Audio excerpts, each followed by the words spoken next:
हाँ, so continue करते हैं हम लोग। डेल्टा पोटेंशियल बैरियर, ठीक है। डेल्टा पोटेंशियल बैरियर ये क्या चीज़ है? ये हमने डेल्टा फंक्शन पढ़ा था, ठीक है।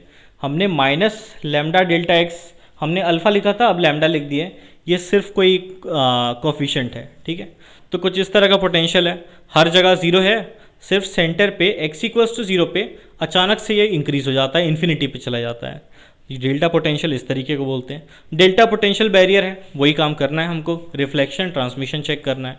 तो इधर से वेव आया, रिफ्लेक्ट हुआ, और तीसरा वेव इधर ट्रांसमिटेड, ठीक है। वो सारे साइ लिख दिया हमने। फर्स्ट रीजन में इंसिडेंट और रिफ्लेक्टेड दोनों रहेगा, तो A e raise to i की x, B e raise to minus i की एक्स। थर्ड रीजन में ट्रांसमिटेड वेव भी रहेगा, सी ई रेस टू आई की एक्स, ठीक है। अब क्या लगाना है? कंटिन्यूटी कंडीशन लगाना है। Continuity condition x equals to zero के जस्ट इस साइड जो साइ है वो इक्वल होना चाहिए। तो लगाया तो a equals to A plus B equals to C आ गया, ठीक है। और डिफरेंशिएबिलिटी कंडीशन लगाते हैं, वो यहाँ पे फेल हो जाती है। जो स्लोप होता है इस साइड में डेल्टा फंक्शन के और इस साइड में, वो इक्वल नहीं होता। ऐसा हमने देखा था जब हम बाउंड स्टेट्स की बात कर रहे थे, ठीक है। तो क्या करते हैं, श्रोडिंगर इक्वेशन से जो स्लोप्स के बीच का डिफरेंस है वो निकाल लेते हैं, ठीक है। तो श्रोडिंगर इक्वेशन को हम लोग x इक्वल्स टू जीरो के स्लाइटली लेफ्ट और slightly right minus epsilon two plus epsilon integrate करते हैं। तो जो डेल स्क्वायर है ये आपके पास सिर्फ डेल बाय डेल एक्स बन जाता है इंटीग्रेट करने के बाद, ठीक है। और डेल्टा फंक्शन का इंटीग्रेशन ये आपको पता है, delta x into f x equals to f zero, ऐसा हो जाता है इंटीग्रेशन। तो वो सारा कुछ अगर हमने किया, सॉल्व किया, जो हम काम कर चुके हैं डेल्टा पोटेंशियल के केस में, और थर्ड टर्म हो जाता है ज़ीरो, ठीक है। तो थर्ड टर्म हो गया ज़ीरो, और उधर हमने इंटीग्रेट किया तो जैसे सेकेंड टर्म आपको दिख रहा है, हमने del psi by del x at x equals to zero, del psi by del x at x equals to zero. Psi two जो राइट वाला है प्लस एप्सिलॉन वाला हिस्सा, साइ वन जो लेफ्ट वाला है माइनस एप्सिलॉन वाला हिस्सा, वो हमने कुछ इस तरीके से लिख दिया है, ठीक है। सिंपली यहाँ पे माइनस लैम्डा साइ ज़ीरो इस तरह से आ गया, थर्ड टर्म ज़ीरो हो गया। ये सारा कुछ हम लोग कर चुके हैं। साइ वन साइ टू ऊपर रखा था, उसके हिसाब से यहाँ पे पुट करते हैं, बी सी आर टी कुछ इस तरीके से आ जाता है, ठीक है। ये बहुत सिंपल रिजल्ट है। बी क्या चीज़ है यहाँ पे, अच्छा बीटा क्या चीज़ है, lambda m by k h cut square. K क्या चीज़ है, root two m E by h cut square, ठीक है। तो ये सारा कुछ हमने रख दिया, कुछ इस तरीके से रिजल्ट्स आ गए। रिजल्ट्स आपने देख लिया, ठीक है। उसको देख लो, उसको याद करना है याद कर लो। याद करना मैं रिकमेंड नहीं करूँगा, मैं कहूँगा ये बहुत ईजी प्रॉब्लम है, बहुत ईजी प्रॉब्लम है। क्या करना है आपको श्रोडिंगर इक्वेशन सिंपली सॉल्व करना है, ठीक है। तो इसका तरीका आप लोग याद रखेंगे तो बेटर रहेगा, डेल्टा फंक्शन के केस में एटलीस्ट। तो क्या किया हमने बोला भाई साइ वन वैसा साइ टू वैसा, इधर से वेव आया, कुछ रिफ्लेक्ट हुआ कुछ ट्रांसमिट हुआ, वो चीज़ हमने लिख दी, ठीक है। x इक्वल्स टू जीरो पे कंटिन्यूटी कंडीशन, और डिफरेंशिएबिलिटी कंडीशन इस केस में नहीं लगेगा बोला। डिफरेंशिएबिलिटी कंडीशन के जगह हमने श्रोडिंगर इक्वेशन को चेक किया, और उसके हिसाब से जो स्लोप में डिफरेंस था वो हम निकाल के ले आए यहाँ पे, ठीक है। वो डिफरेंस वगैरह सारा कुछ पुट किया, b की वैल्यू इतनी, c की वैल्यू इतनी, इससे j निकाला, b से आपको JR मिला, C से आपको JT मिला, ट्रांसमिटेड का प्रोबेबिलिटी करंट और रिफ्लेक्टेड का प्रोबेबिलिटी करंट, दोनों को डिवाइड किया, मतलब ठीक है। तो उससे R ये आ गया और T ये आ गया। रिफ्लेक्शन का हिस्सा इतना है, ट्रांसमिशन का हिस्सा इतना है, ठीक है। सिमिलरली यही काम किया आपने किस चीज़ के लिए, यही काम किया आपने कहा कि भाई अगर ये जो पोटेंशियल है ये उल्टे डायरेक्शन में है, अट्रैक्टिव डेल्टा पोटेंशियल है, यानी कि V जो है माइनस लैम्डा डेल्टा एक्स के बराबर है, ठीक है। तो आप क्या कहोगे, इस केस में कुछ डिफरेंट नहीं होगा, आप कहोगे लैम्डा की जगह यहाँ पे माइनस लैम्डा है, लैम्डा की जगह माइनस लैम्डा है, तो बीटा जहाँ जहाँ पे था इन रिजल्ट्स में वहाँ पे आप माइनस बीटा रख दो। माइनस बीटा रख दोगे तो रिजल्ट्स मॉडिफाई होकर कुछ ऐसे आ जाएंगे पिछले वाले रिजल्ट से। और रिफ्लेक्शन और ट्रांसमिशन में कोई फ़र्क नहीं पड़ा, कोई फ़र्क नहीं पड़ेगा, वही रेशियो है, ठीक है, कोई फर्क नहीं पड़ा।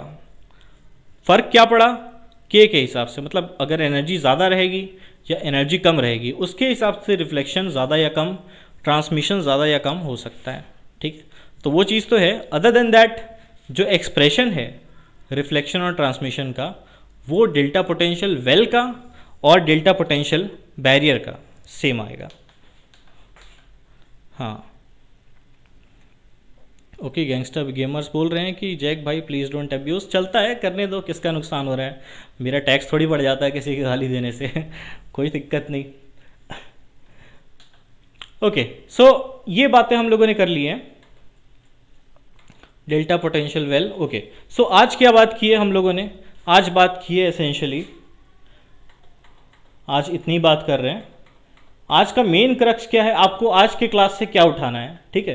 तो यहाँ पे बहुत सारे अजीबोगरीब सॉल्यूशंस है, बहुत सारे अजीबोगरीब रिजल्ट्स हैं, कुछ सिंपल सा है ऐसा मैं नहीं कहूँगा, ठीक है, बट क्रक्स आप यहाँ से ले जाइए। सारा कुछ याद करने बैठेंगे भूल जाएंगे, फिजिक्स वाले हैं, रटना आपके बस की बात है नहीं। टेक्निक थोड़ी सी समझ लो, भाई डेल्टा पोटेंशियल जहाँ पे भी आता है वहाँ पे हम लोग को स्लोप का डिफरेंस उस तरीके से निकालना पड़ता है, वो तरीका आप सीख लो, ठीक है।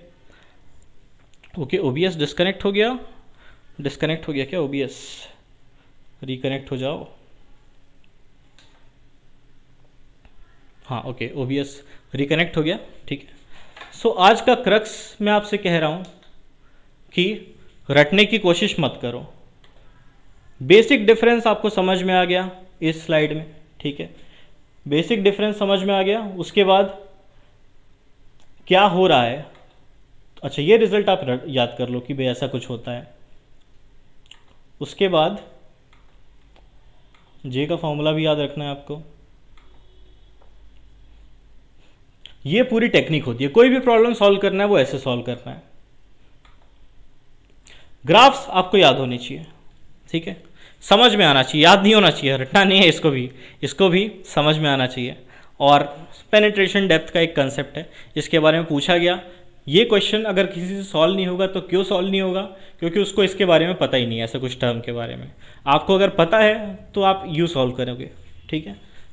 तो इस तरह के जो आज की क्लास है उसमें बहुत कंसेप्चुअल क्वेश्चन आपको ज़्यादा देखने को मिलेंगे, ये ग्राफ्स से रिलेटेड जो क्वेश्चन है वो ज़्यादा देखने को मिलेंगे, ठीक है।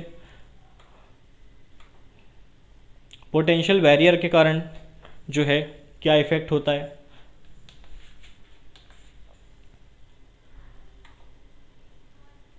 पोटेंशियल वेल में कैसे ट्रांसमिशन होता है, उसकी बात तो खैर वो अजीबोगरीब एक्सप्रेशन है। याद करने वाले हो क्या, इसको नहीं करने वाले हो, मत करो, याद करो ही मत, भूल जाओ, कोशिश भी मत करो, ठीक है, कोशिश भी मत करो, पर ये चीज़ पता होनी चाहिए कि ऐसा होता है, ठीक है।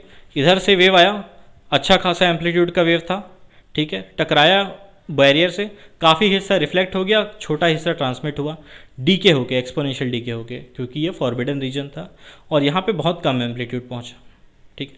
तो ये जो चीज़ है, ये चीज़ आपको पता होनी चाहिए। क्वांटम टनलिंग इस फिनोमिना को बोलते हैं और ये बहुत फेमस फिनोमिना है और मेरे ख्याल से आ भी चुका है ऐसा क्वेश्चन एग्जाम्स में, ठीक है। और उसके कारण जो ग्राफ होगा क्वांटम टनलिंग, मतलब पोटेंशियल बैरियर वाले केस में, वो कुछ ऐसा ग्राफ होगा। इस ग्राफ को याद रख पाए बहुत अच्छी बात है, ठीक है। इसके अलावा डेल्टा पोटेंशियल उतना इंपॉर्टेंट नहीं है, डेल्टा पोटेंशियल आपके सामने आएगा, उसको हाथों हाथ सॉल्व करो, याद करने का उसमें कुछ है ही नहीं, ठीक है। ओके, सो आज की क्लास इतनी है। और इसके अलावा आज की क्लास में क्या होता है, आज की क्लास में 1D के जो टॉपिक्स है, 1 डायमेंशनल क्वांटम मैकेनिक्स की जो चीज़ें हैं वो आज एंड हो रही है। इसके बाद भी कुछ टॉपिक्स, वो मोमेंटम स्पेस वगैरह वाली बातें थोड़ी बची हुई है, जो कि मैं अभी नहीं ले रहा, वो मैं लास्ट में भी लूँगा या विथ प्रॉब्लम्स मैं ले लूँगा। प्रॉब्लम्स हम लोग करेंगे, 1D के प्रॉब्लम्स ख़त्म नहीं हुए और क्लासेस में और प्रॉब्लम्स कर सकते हैं 1D के, ठीक है। इसके बाद मैं 3D स्टार्ट करूँगा क्वांटम मैकेनिक्स में। 3D तो एसेंशियली एक बड़ा सेक्शन जो है, पहला सेक्शन, बेसिक सेक्शन, वो कंप्लीट हो गया हम लोगों का। और उसके बाद क्वांटम मैकेनिक्स का दूसरा सेक्शन 3D हो गया, एंगुलर मोमेंटम हो गया, हाइड्रोजन एटम हो गया, वो दूसरा सेक्शन हो गया, वो आएगा अभी। और उसके बाद तीसरा सेक्शन पर्टर्बेशन, वेरिएशनल मेथड्स वगैरह, वो हम लोग कवर करेंगे। और ये जो आगे वाले दोनों सेक्शंस हैं, मतलब ये तीनों सेक्शंस जो है, इन तीनों से अच्छे खासे क्वेश्चंस आपको मतलब पूरे क्वांटम ही हो गया वो तो एक तरीके से।